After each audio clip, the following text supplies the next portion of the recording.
Delta பாசனத்துக்கான தண்ணீரை நாளை தினம் மேட்டூர் அணையிலிருந்து நான் திறந்து வைப்பதற்கு முன்னாடி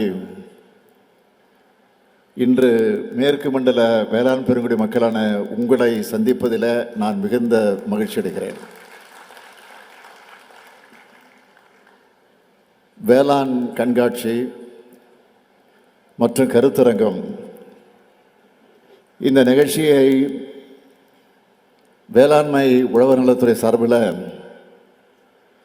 ஈரோட்டில் மிக சிறப்பாக ஏற்பாடு செய்திருக்கிறார்கள்.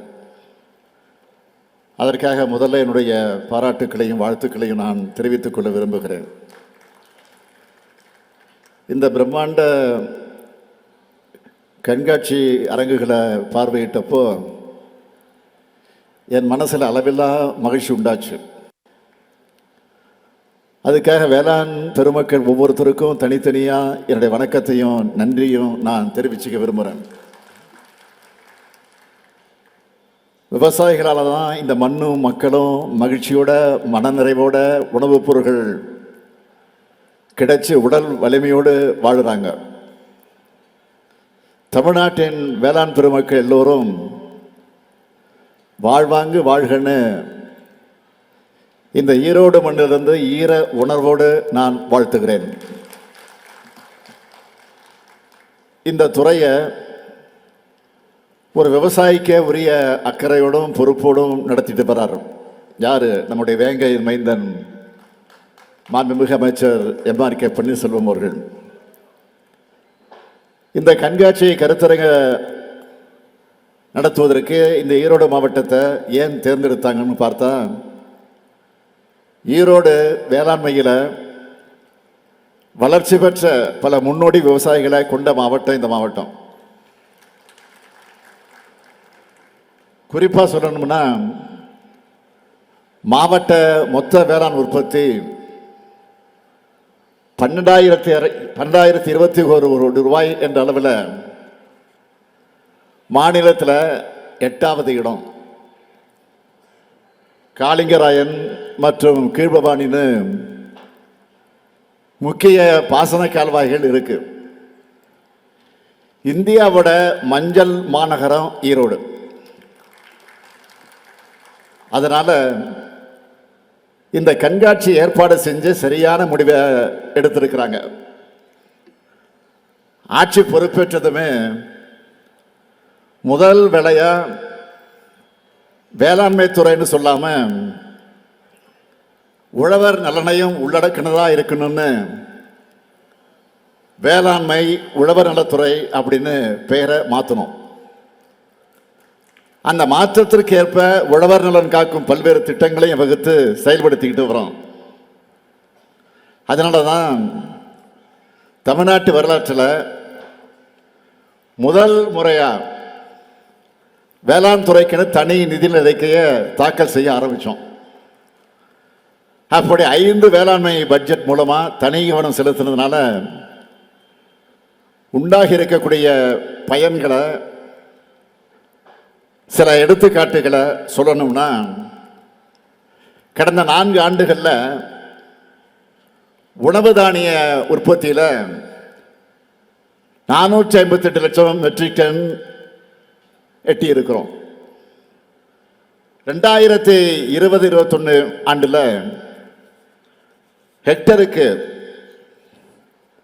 2235 கிலோவா இருந்த உணவு தானிய பயிர்கள் உற்பத்தி திறன் 2024-25 ஆண்டில் 2871 கிலோவா அதிகரிச்சிருக்கு. அது மட்டுமல்ல, கூட்டுறவுத்துறை மூலம் 62,352 கோடி ரூபாய் பயிர்க்கடன் மற்றும் கால்நடை பராமரிப்பு கடனா 81 லட்சம் விவசாயிகளுக்கு வழங்கப்பட்டிருக்கு. சிறப்பு கால்நடை சுகாதாரம் மற்றும் விழிப்புணர்வு முகாம்கள் நடத்தப்பட்டு 26 லட்சம் விவசாயிகள் பயன் பெற்றிருக்கிறாங்க. தமிழ்நாடு முழுக்க 2 லட்சம் இலவச வேளாண் மின் இணைப்புகள் வழங்க அறிவிக்கப்பட்டு இதுவரை 1,84,000 இணைப்புகள் 2,184 கோடி ரூபாய் செலவில் வழங்கப்பட்டிருக்கிறதை நான் பெருமையோடு தெரிவிக்க விரும்புகிறேன். இலவச மின்சாரத்துக்கு மட்டும் இதுவரை மொத்தம் 26,223 கோடி ரூபாய் செலவிடப்பட்டிருக்கு. ஒன்றிய அரசால் நிர்ணயிக்கப்பட்டிருக்கக்கூடிய குறைந்தபட்ச ஆதரவு விலையை விட கூடுதலாக சன்னரக நெல்லுக்கு குவிண்டாலுக்கு 105 ரூபாயும் பிற ரகங்களுக்கு 130 ரூபாயும் ஊக்கத்தொகையாக வழங்கப்பட்டு வருது. கரும்பு விவசாயியுடைய நலன் கருதி ஒன்றிய அரசு அறிவிச்சிருக்கக்கூடிய ஆதார விலையான ஒரு டன்னுக்கு 3,151 ரூபாய்க்கு மேல 349 ரூபாய் சிறப்பு ஊக்கத்தொகையாக வழங்குகிறோம். இப்படி விவசாயிகளுக்கு பார்த்து பார்த்து செய்யறதுனால தான் வேளாண்மையும் பெருகி இருக்கு, உழவர்களும் மகிழ்ச்சியா இருக்காங்க. இருக்கீங்களா இல்லையா சொல்லுங்க. அகில இந்திய அளவில் பயிர் உற்பத்தி திறனில் தமிழ்நாடு பெற்றுள்ள இடங்களை சொல்லணும்னா சிறு தானியங்கள் கேழ்வரகு, எள் மற்றும் துவரையில் முதலிடம், மக்காச்சோளம், மொத்த எண்ணெய் வித்துக்கள் மற்றும் கரும்புல 2வது இடம், குறுதானியங்கள் மற்றும் நிலக்கடையில் 3வது இடம். இப்படி வளர்ச்சி அதிகரிக்க வேண்டும் தான் கலைஞருடைய அனைத்து கிராம ஒருங்கிணைந்த வேளாண் வளர்ச்சி திட்டத்தை செயல்படுத்தணும். நகரங்கள் மட்டும் இல்லாமல் தமிழ்நாட்டில் இருக்கக்கூடிய ஒவ்வொரு கிராமமும் அதுக்கு இணையான வளர்ச்சி அடையணும்னு அனைத்து கிராம அண்ணா மறுவல் திட்டத்தை இணைச்சு மொத்தம் இருக்கக்கூடிய 12,525 கிராம ஊராட்சிகளையும் இதில் செயல்படுத்தப்பட்டு வருது. மண்ணுயிர் காத்து மண்ணுயிர் காப்போம் என்ற திட்டத்தை கடந்த ஆண்டு செயல்படுத்தணும். தானியங்கள், காய்கறிகள், பழங்கள் விளைவிக்கிறத ஊக்கப்படுத்த அதற்காக இந்த திட்டத்தில் 20 லட்சம் விவசாயிகள் பயனடைந்திருக்கிறாங்க. அது மட்டுமல்ல, தோல்ல துண்டு போட்டுக்கிட்டு வேஷம் போடுகிற போலி விவசாயிகள் நாங்கள் கிடையாது. உங்களுக்கு ஒரு பிரச்சனை வந்தா முதல் ஆளா துணை நிற்கிறவங்க நாங்க. கடந்த 4 ஆண்டுகளில் விவசாயிகளுக்கு 1,630 கோடி ரூபாய் நிவாரணமாக வழங்கி இருக்கிறோம். பயிர் காப்பீட்டு திட்டத்தில் 32 லட்சம் விவசாயிகளுக்கு 5,720 கோடி ரூபாயை இழப்பீட்டு தொகையாக வழங்கியிருக்கிறோம். அது மட்டும் இல்லை, ஏராளமான சிறப்பு திட்டங்களையும் செயல்படுத்திட்டு இருக்கிறோம். அதையெல்லாம் சுருக்கமாக சொல்லணும்னா மதுரை மல்லிக்கான இயக்கம், பலா இயக்கம், முருங்கை இயக்கம், தமிழ்நாடு சிறுதானி இயக்கம், பனை மேம்பாட்டு இயக்கம், தோட்டக்கலை பயிர்கள் சாகுபடி தொகுப்பு, கருவேப்பிலை தொகுப்பு, தென்னை தேர்வாடல் நோய் மீட்பு திட்டம், மிளகாய் மண்டலம்னு ஏராளமான சிறப்பு திட்டங்களை செயல்படுத்திட்டு வரோம்.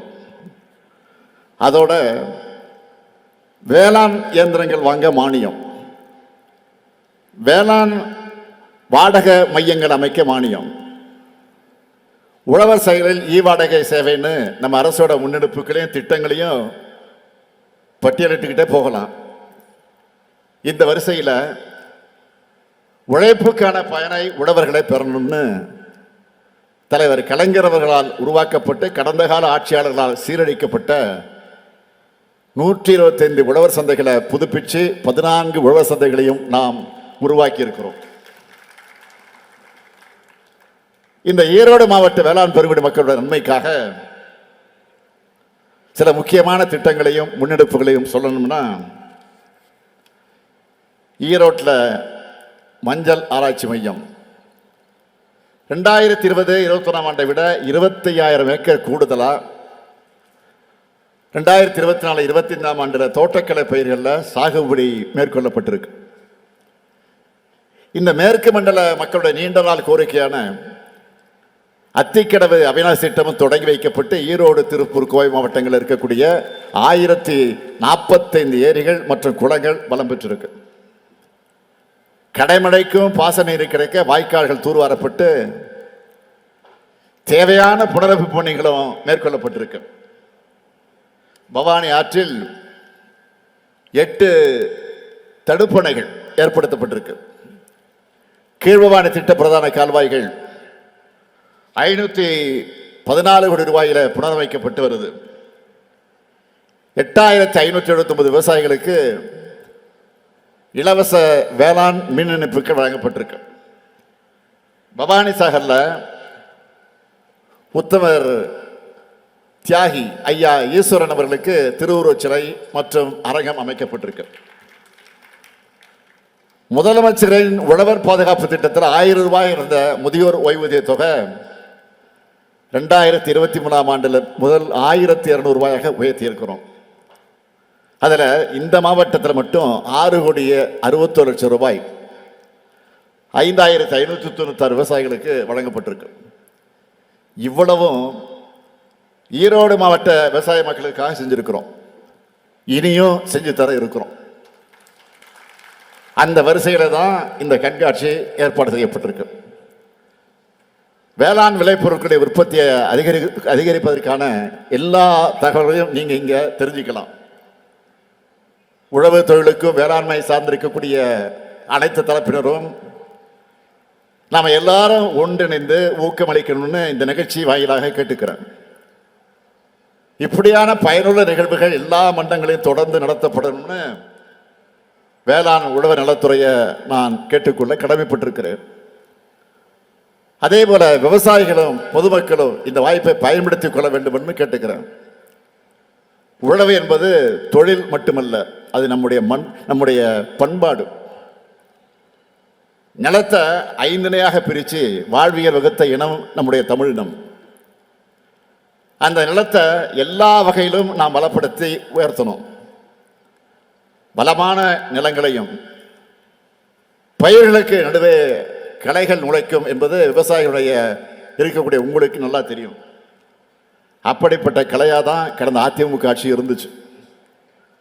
எல்லா வகையிலும் விவசாயிகளுக்கு துரோகம் செஞ்ச ஆட்சி அது. ஒவ்வொரு விஷயத்துக்கும் நீங்க எப்படியெல்லாம் போராடுறீங்கன்னு கொஞ்சம் நினைச்சு பாருங்க. இன்னைக்கு அந்த நிலைமை மாறி இருக்கு. கடந்த ஆட்சியில் விவசாயிகளுடைய தற்கொலை அதிகமாச்சு. உழவர்களுடைய உரிமையை பறிக்க முயன்ற 3 வேளாண் சட்டங்களை எதிர்த்து டெல்லியில் வெயிலையும் மழையிலையும் விவசாயிகள் போராடி அடக்குமுறையை எதிர்கொண்டப்போ கூச்சமே இல்லாமல் அந்த சட்டங்களை ஆதரித்து பேசி பச்சை துரோகம் செஞ்சவங்க தான் அவங்க. அதனால தான் நீங்கள் தோக்கடிச்சிங்க. வேளாண் பெருங்குடி மக்களான உங்களை நான் கேட்டுக்கொள்வதெல்லாம் அது போன்ற கலைகள் நாட்டிலிருந்து மொத்தமாக களையப்படணும். உழவர் பெருங்குடி மக்களான உங்களுக்கு இன்னும் பல திட்டங்கள் திராவிட மாடல் ஆட்சியில் வர இருக்கு. மீண்டும் நம்ம திராவிட மாடல் 2.0 ஆட்சிதான் அமையும். அதுக்கு உழவர்களை காக்கக்கூடிய இந்த அரசுக்கு உழவர் பெருமக்கள் அனைவரும் உற்ற துணையாக இருக்க வேண்டும் என்று உங்களை அன்போடு கேட்டு விடைபெறுகிறேன். நன்றி, வணக்கம்.